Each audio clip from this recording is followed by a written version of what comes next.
Bentley usually wakes up at like 6 in the morning, or between 6 and 6:30, and he comes in and we come downstairs and they set up their toys and we play, and I drink my coffee, and then we have breakfast, and then we go upstairs and get dressed. Then if there's time, they get to play for a little bit.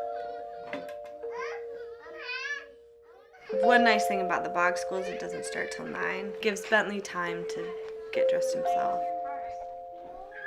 So Bentley's 5.5 years old, and he stands about the height of a short 4-year-old. He's the same size as our 4-year-old son. He's a joy. He loves to play, he loves to laugh, he loves to cuddle. He's very sweet, but he's a lot of work too. I found out I was pregnant with Bentley on December 28th, 2007. And in April, I went in for my 20-week standard ultrasound. My doctor called me later that day and said, "I'm sure you heard." And I said, "No, I haven't heard." And she said, "Well, they found an echogenic cardiac focus of the heart," which basically means it's just a little fuzzy on the ultrasound. It's hard to tell. It can be a soft marker for Down syndrome. She said, "You're young, you're healthy. I'm sure he doesn't have, Down syndrome." We live a block and a half from an elementary school, a Detroit public school. And that was why we bought this house, because we were going to send our children to the school that's a block and a half away. But when it came time to actually send Bentley to that school, it didn't feel like it fit. It didn't feel like they really wanted him. We didn't really know what we were going to do. We wanted to find a school where we could send our other children also, so we didn't want to find a special school for just Bentley. We always wanted them to be together. We wanted a school that wanted him. We had decided that we hadn't found a school that met those things yet, so we were going to keep him home. And then we were at a community barbecue.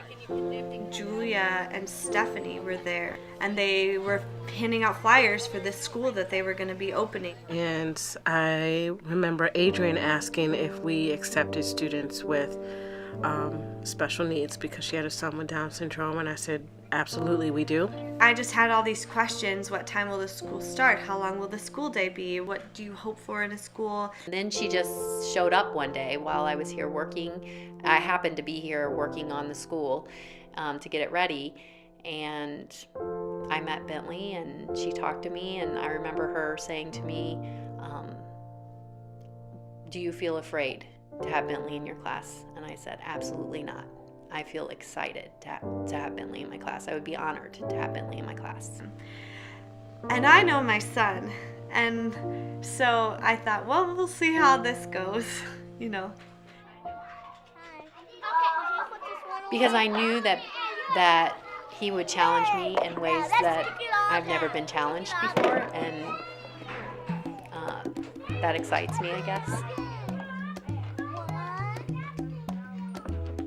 Nova's Bentley's best friend, and she puts up with him a lot. She had built this really tall tower out of blocks, and he just knocked it over. And I think he had already done it once, at least since I had been there, and her eyes welled up with tears. And I said, "Bentley, you knocked over Nova's tower, and she's very upset because she worked really hard on that tower. Can you please apologize?" And he goes over and wraps his arms around her, and she just got this big smile on her face and said, "It's okay, Bentley." She's very forgiving. There are certain kids who have taken it upon themselves to help Bentley behave in the classroom. But it was worse in the beginning because I think the kids weren't used to him, and they didn't know, why is this kid acting so weird? He doesn't talk, and he keeps messing with our stuff, and taking our food. And there was a lot of "Oh, Bentley did this, Miss Christina, Bentley again," real frustration. We got someone to be in the classroom with Bentley. Bentley's mom came in and read the kids a book about like my friend who has Down syndrome. So she explained a little bit about what was going on with Bentley, why he behaved the way he behaves sometimes. Like fine motor skills can be really hard. The fact that his tongue feels like it's swelling up his mouth.